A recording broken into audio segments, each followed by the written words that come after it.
The Northern Territory Government is locked in a battle of wills with the mining giant Glencore over the future of the McArthur River mine. The government is worried about the management of the zinc mine over the past year. It's now balancing the future of 700 jobs with concerns the company hasn't paid a bond large enough to remediate the site. Jane Bardon reports. What started as a toxic plume emanating from the McArthur River zinc mine last year has developed into a standoff between Glencore and the Northern Territory Government. The miner has now stopped reactive rock in its waste dump from burning, but hasn't satisfied the government it has a long-term management plan. Glencore has also refused to give in to government demands to put down a larger bond to cover the cost of remediating the waste rock.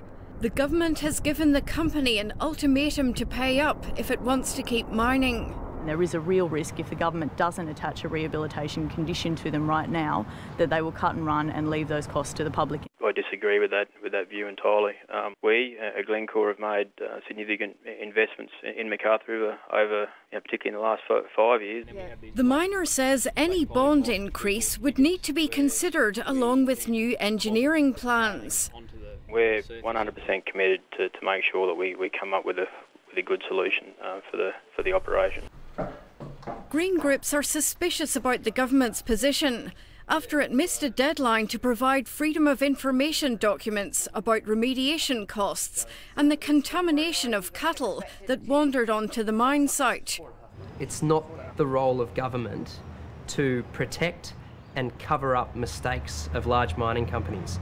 Cattle exporters aren't concerned the cover-up could look bad to export buyers. This is handled by the DPLEF in the way they thought was appropriate, and we've got no reason to question that.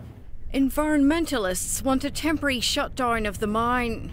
Let's pause, let's reset, and then make a very, very calculated decision about whether it should recommence. While the Territory Government's now talking tough, it will have difficulty convincing Glencore that it's serious enough about environment and health management to consider sacrificing 700 jobs following a string of recent mine failures. Jane Bardon, ABC News.